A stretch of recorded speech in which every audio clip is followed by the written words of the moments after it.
ఎక్కడ చూసిన హత్యలు, మనకు ఎన్నడూ మనం ఊహించుకున్నటువంటి విషయాలను తెలుసుకుంటుంటే వింటుంటే మహత్తమైనటువంటి భయం వేస్తాం. ఇది సమయంలో క్రైస్తవులైనటువంటి మనం ఒక ప్రత్యేకించబడిన వారంగా ఏమి చేయాలి అంటే మనం తెలుసుకోవాల్సింది ఏమిటంటే మనం ఏ కాలంలో ఉన్నాం. అంచె దినాల్లో మనం ఉన్నాం. మైక్ ఒకటి ఇక్కడ పెట్టిస్తాం. అంచె దినాలు అంటే కడవరి దినాలు. కడవరి దినాలు అంటే ప్రభు వచ్చే దినాలు. సంఘం ఎత్తబడే సమయంలో ఉన్నాము. ఎత్తబడేటువంటి సంఘంలో మనం ఉండాలి అంటే మనం ఏం చేయాలి? ఈ దినాలు సువార్త ప్రకటించబడుతున్న దినాలే కానీ చెడ్డ దినాలు అన్నాడు. ఎఫెసీ 5:15 చెప్తాడు. దినములు చెడ్డవి కనుక మీరు సమయమును పోనీయక సద్వినియోగం చేసుకొనుచు అజ్ఞానుల వలె కాక జ్ఞానుల వలె నడుచుకున్నట్లు జాగ్రత్తగా చూసుకోండి. దినములు చెడ్డవి. ఈ దినాలు చెడిపోయిన దినాలు. ప్రతి ఇంటిలో సమస్య, ప్రతి సంఘంలో సమస్య, ప్రతి ఉద్యోగంలో సమస్య, అన్యాయము, అవినీతి. అంటే ఈ దినాలు చెడ్డ దినాలు. ఈ దినాల్లో మనం ఎలా ఉండాలి? రాకల్లో ఎత్తబడాలి అంటే ముఖ్యంగా మనం తెలుసుకోవలసిన విషయాలు 4 విషయాలు మీకు జ్ఞాపకం చేసుకోండి. ఈ 4 మాటలే మీకు చెప్తాను, ముగిస్తాను. మొట్టమొదటిగా దేవుని యొక్క బిడ్డైనటువంటి మనము పరిశుద్ధంగా ఉండాలి. మన ప్రభు అయిన యేసు ఈ లోకానికి వచ్చి ఆయన పరిశుద్ధుడిగానే వచ్చాడు. ఆయన పరిశుద్ధుడిగానే జీవించాడు. పరిశుద్ధుడిగా చనిపోయాడు. పరిశుద్ధుడిగా తిరిగి లేచాడు. ఆయన ఎందుకు వచ్చాడంటే ఈ లోకానికి మనం కూడా ఆయనలాగా పరిశుద్ధులుగా ఉండాలని ఆయన ఇష్టపడుతున్నాడు. అంచేత దేవుని వాక్యంలో చెప్పబడినట్టుగా మొదటి పేతురులో నేను పరిశుద్ధులను కనుక మీరును పరిశుద్ధులై ఉండండి. ఈ మాట చెప్పిన వాళ్ళు ఎవరూ లేరు. నేనేమై ఉన్నానో అది వేరే సంగతి.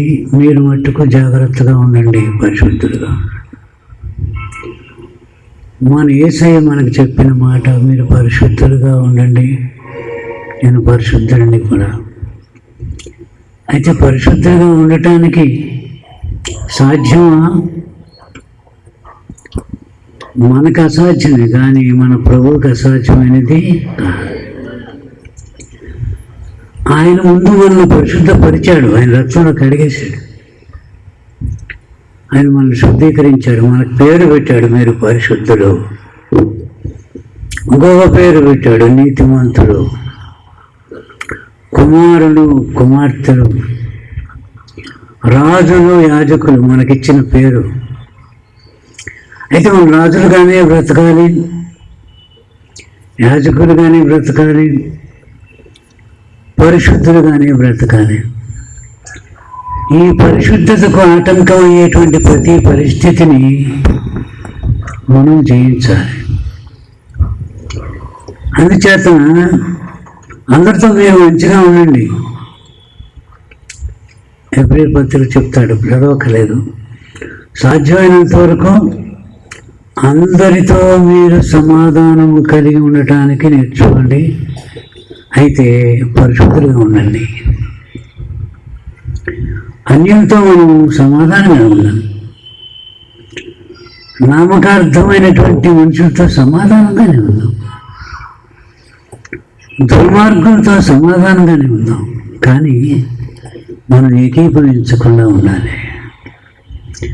అందుచేత మీరు అన్యులలో ఉంటున్నప్పటికీ మీరు పరిశుద్ధులు. ఇంకో చోట ఏం రాస్తాడంటే, అసలు మీరు పరిశుద్ధులుగా ఉండటానికి పిలువబడిన వారు అని రాస్తాడు. We are called for holiness. కాబట్టి దేవుని యొక్క బిడ్డలారా, పరిశుద్ధులు అంటే ఒక్క మాటలో చెప్పాలంటే ప్రతిష్ఠించబడిన వారు. ప్రతిష్ఠించబడిన వారంటే వారు ప్రత్యేకమైన వారు, ఈ లోకంతో ప్రత్యేకించబడిన వారు, పాపం విషయంలో ప్రత్యేకించబడిన వారు, అన్యుల నుండి ప్రత్యేకించబడిన వారు. ప్రతి ఒక్కరి విషయంలో, దేవుని ఎరగని ప్రతి ఒక్కరి విషయంలో మనం ప్రత్యేకించబడిన వారు. ప్రత్యేకించబడిన వాడను, పంపబడిన వాడను అని చెప్తాడు. కనుక దేవునికి బిడ్డలారు, మొట్టమొదటిగా మనము ప్రత్యేకించబడిన వారం అని చెప్పి అందరు చెప్పండి. మనం ప్రత్యేకించబడిన వారం, మనం ప్రత్యేకించబడిన వారు, మనం పరిశుద్ధులం, మనం పరిశుద్ధులం, మన తండ్రి పరిశుద్ధుడు, మన తండ్రి పరిశుద్ధుడు. మేము పరిశుద్ధ యాగము చేస్తాము, మేము పరిశుద్ధ యాగము చేస్తాం. కనుక దేవుని బిడ్డలారా, ప్రతి దినం కూడా మనం పరిశీలన చేసుకుని ప్రభు సన్నిధిలో పరిశుద్ధంగా జీవించడానికి మనం ఇష్టపడతాం. రెండవ విషయం ఏమిటంటే, పరిశుద్ధులుగా జీవిస్తూ సంఘము సహవాసము కలిగి మనం జీవించాలి. నేను పరిశుద్ధులను, నేను ఒంటరిగా ఉంటాను, నేను ఇంట్లో టీవీ చూస్తాను, లేకపోతే ఏదో పుస్తకం చదువుతాను అంటే నువ్వు పరిశుద్ధత కాపాడుకోలేవు. సహవాసం మనకు అవసరం. అందుచేతనే చెప్తాడు, కొలసి 3:16 చదవండి ఒక మాట. ఒకరినొకరు ఎలాగ ప్రోత్సహించాలి? సంగీతములతోనూ కీర్తనలతోనూ ఆత్మ సంబంధమైన పద్యములతోనూ ఒకరికి ఒకడు బోధించుచు బుద్ధి చెప్పుచు కృపాసహితముగా మీ హృదయములలో దేవుని గురించి గానము చేయుచు సమస్త విధములైన జ్ఞానముతో క్రీస్తు వాక్యము మీలో సమృద్ధిగా నివసింపనీయుడి. వాక్యము మీలో సమృద్ధిగా నివసింపనీయుడి.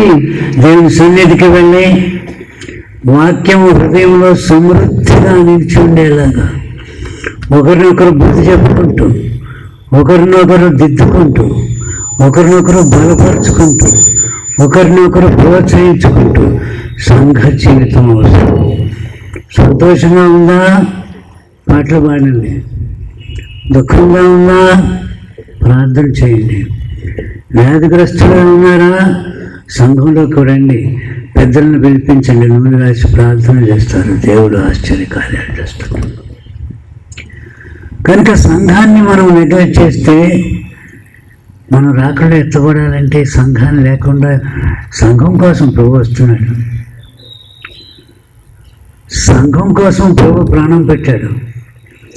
సంఘం అంటే ఒక వ్యక్తిది కాదు, యేసు రక్తంలో కొనబడినటువంటిది సంఘం.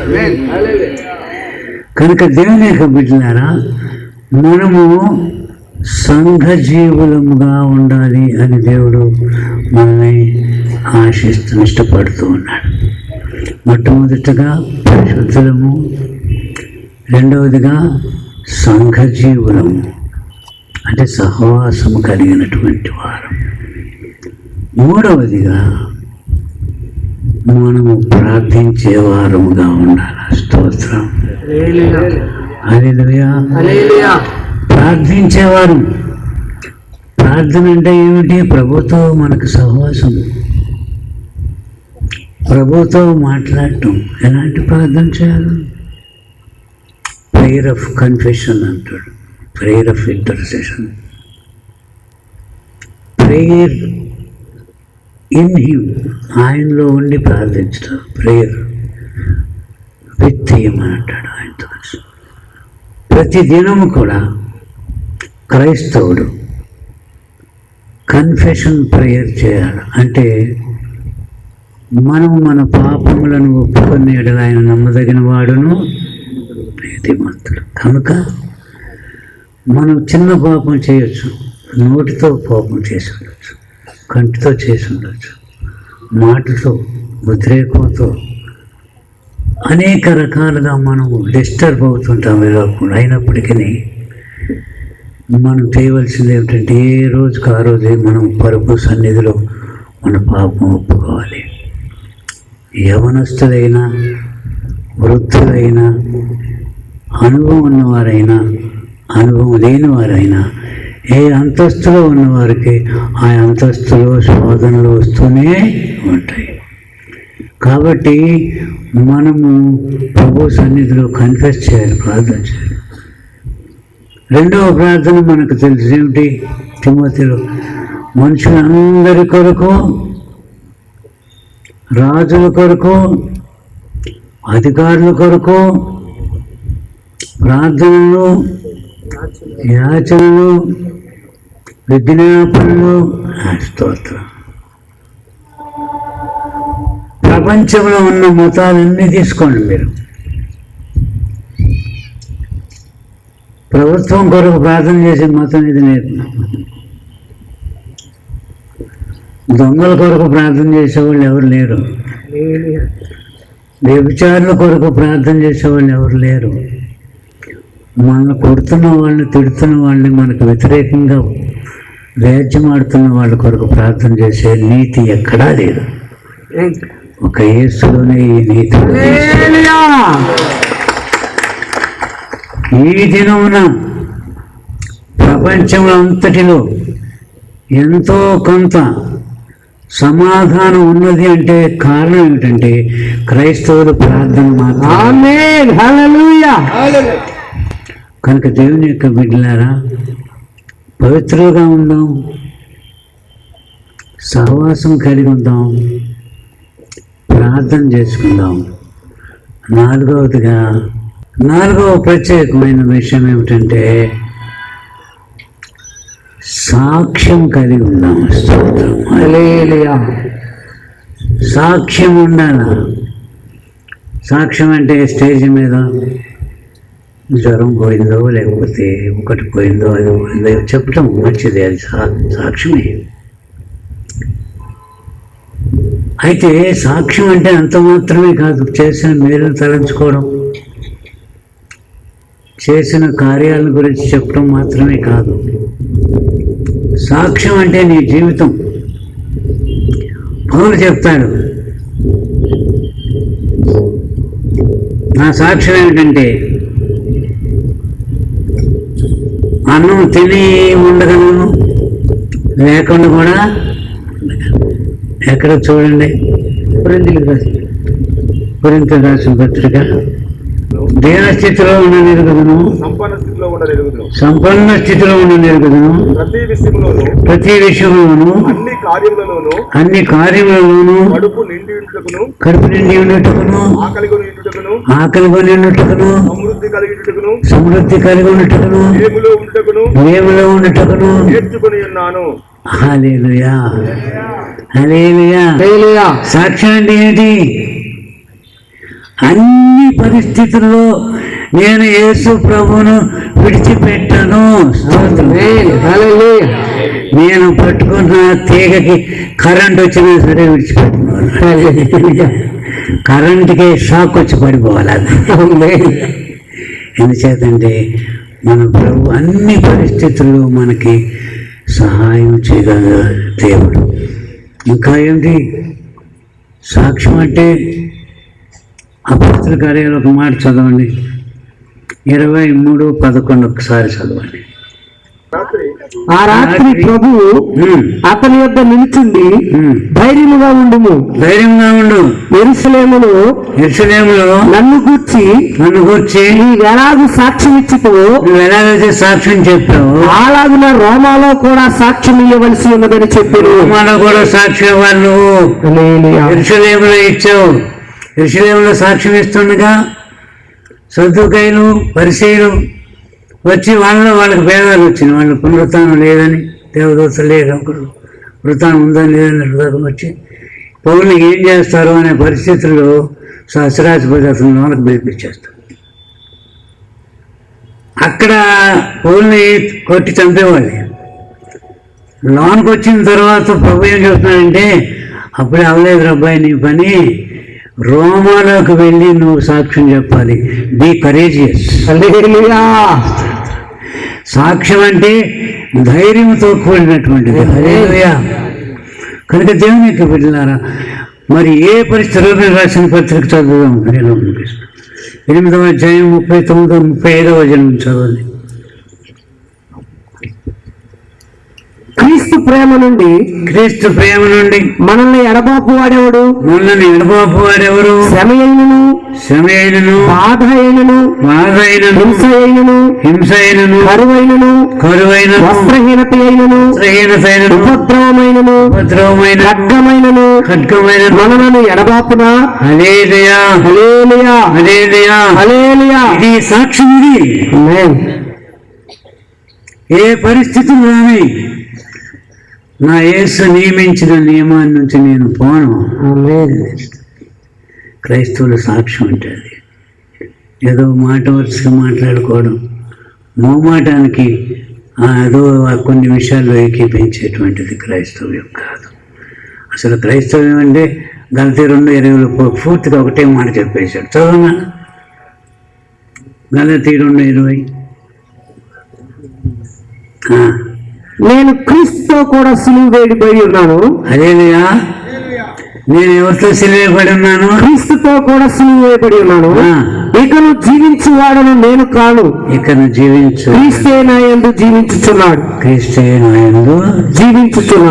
నేను ఎవరితో పాటు సిలువేయబడినాను? క్రీస్తుతో కూడా. నేను ఎవరితో పాటు సాతాన్ని చితగొట్టాను? క్రీస్తుతో కూడా. ఎవరితో పాటు మరణం గెలిచాను? క్రీస్తుతో కూడా.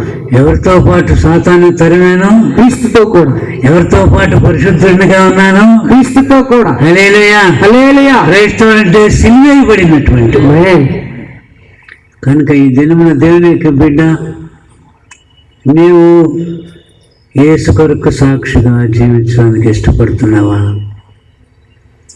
నీ సాక్ష్యం ద్వారా ఈ ప్రాంతము, నీవున్న ప్రాంతము, నీవున్న చోటు నీ సాక్ష్యం ద్వారా తలకిందులైపోతుంది. క్రైస్తవ సంఘము ప్రపంచ నలుమూలలా ఉన్నది కనుక సాక్ష్యం గల సంఘములు ప్రపంచాన్ని తలకిందులు చేసే సంఘాలు. కనుక దేవుని యొక్క బిడ్డలారా, దేవుని కొరకు సాక్షిగా జీవిస్తావా?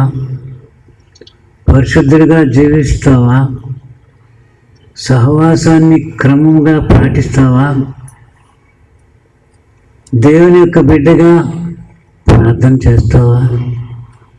ప్రార్థన ఈనాడు మర్చిపోతాము, ఆనాడే అన్నం తిన్నట్టుగా అయిపోతుంది. తినలేదు పూట ఎటుగా ఉంటుంది. దేవుని కొరకు జీవిస్తాను, కరువైనా ఖడ్గమైనా ధైర్యంగా నేను సువార్త ప్రకటిస్తాను. ధైర్యంగా నేను సాక్ష్యం చెప్తాను అన్నవాళ్ళు తీర్మానం చేసుకోండి. కళ్ళు మూసుకుందాం, ప్రార్థన చేసుకుందాం. ఈ దినం దేవుని యొక్క బిడ్డ వాక్యం విన్నావు, అక్కడ సమీపంగా ఉంది. సంఘం ఎత్తబడే దినాలు, సంఘం ఎత్తబడి నువ్వు మిగిలిపోతావేమో, భయంకరమైనటువంటి పరిస్థితులు ఎదుర్కొనవలసి ఉంటుంది. ఎంతకాలం మనం కాలక్షేపం చేద్దాం, ఎంతకాలం వాక్యం వింటున్నాం కదా అని మనం మోసం చేసుకుందాం, ఎంతకాలం అర్థం చూసి అప్పటికప్పుడే మర్చిపోయినట్టుగా మన ముఖాన్ని, మన జీవితాల్లో మనం మోసం చేసుకుందాం. ఈ దినమున ప్రభు మనతో తేటగా మాట్లాడుతున్నాడు. నేను యేసుకు సాక్షిగా జీవిస్తాను, నువ్వు యేసు సాక్షిగా ఉండాలి. నీ ఇంటిలో, నీ ఆఫీసులో, నీ ఉద్యోగంలో, నీ పరిసరాల్లో, నీ బంధువుల ఎదుట, నీ స్నేహితుల ఎదుట నేను యేసు సాక్షిగా ధైర్యంగా ఉంటాను, నేను యేసు సాక్షిగా ఉంటానన్నా. యేసు సాక్షిగా జీవించడం కంటే గొప్ప భాగ్యం నాకు ఒకటి లేదన్నా. దేవుడు నన్ను కనికరించాలన్నా, నేను ఆయన సాక్షిగా జీవించడానికి నన్ను బలపరచాలని నేను అడుగుతున్నాను. నేను యేసు సాక్షిగా జీవిస్తాను, నేను ఆయన సాక్షిగా నేను నడుస్తాను, ఆయన సాక్షిగా నేను పోరాడతాను, ఆయన సాక్షిగా నేను విజయం సాధిస్తాను, ఆయన సాక్షిగా నేను జీవిస్తాను. నా కొరకు ప్రార్థన చేయండి అని మీలో నిజమైన ఆశ గలవారు మీ గృహస్థం చూపించండి, మీ కొరకు ప్రార్థన చేస్తాను. God bless you. God bless you అక్క, God bless you అన్న, God bless you అక్క, God bless you తమ్మి, God bless you, God bless you, God bless you all, God bless you, God bless you. దయచేసి చేతులు చూస్తున్నారు, అక్కడ లేచి నిలబడి మీ కొరకు దేవుని బిడ్డలు ప్రార్థన చేస్తారు. స్తోత్రం నాయన, కృపల దేవ, ప్రేమగల తండ్రి, పరిశుద్ధుడా నీ పాదాలకు స్తోత్రాలు, వందనాలు చెల్లిస్తూ ఉన్నాను. ప్రభా, ఇంతవరకు మీరు మాతో ఉండి మీరు నడిపించినందుకు నీ స్తోత్రాలు చెల్లిస్తున్నానయ్యా. ఇదిగో రాజబాబు అన్న గారికి మంచి ఆరోగ్యమును, బలమును, శక్తిని మీరు ప్రసాదించమని, ఇంకా పరిచర్యలో గొప్పగా వాడుకోవాలని మనవి చేస్తున్నాను. ఇచ్చిన వర్తమానాన్ని బట్టి నీకు స్తోత్రాలు. ఆయన నీ యొక్క వర్తమాన ప్రకారంగా మీ బిడ్డలు నడవడానికి సహాయం చేయండి. ఆశీర్వాదాలు, దీవెనలు పొందుటకు సహాయం చేయమని ప్రార్థన చేస్తూ ఉన్నాను. ఇదిగో ప్రారంభం మొదలుకుని అంతవరకు మీరు మాతో ఉండి నడిపించినందుకు నీ స్తోత్రాలు. వచ్చిన బిడ్డలందరినీ కూడా నాయన మీరు ఆశీర్వదించండి, దీవించండి. యేసు పేరిట వేడుకుంటున్నాను తండ్రి, ఆమేన్. మన తండ్రి అయిన దేవుని యొక్క ప్రేమయు, కుమారుడైన యేసుక్రీస్తు కృపయు, పరిశుద్ధాత్మ కన్యని సహవాసం, దూర ప్రాంతం నుంచి మమ్మల్ని తీసుకొచ్చిన దైవజనుడు రాజబాబు అన్న గారితోను, మరి ఆర్కెస్ట్రా వారితోనూ, కోయర్ వారితోనూ, మిమ్మల్ని ప్రేమించి అన్నగారిని ప్రేమించిన ప్రతి ఒక్క బిడ్డతోనూ సదాకాలం మీరు రెచ్చపడినతో నడిపిస్తుంది దాకా. హల్లెలూయా. మీ ప్రార్థన అవసరతలు మరియు మా మినిస్టర్ యొక్క పాటల సీడీలు కావాల్సిన వారు ఈ కింది ఫోన్ నంబర్స్, అడ్రస్ని సంప్రదించవలసిందిగా కోరుచున్నాం. మా చిరునామా Jesus Glorious Church Ministries, Nellore, Chandramouli Nagar, door number 26/3/1577, opposite to Nippo factory,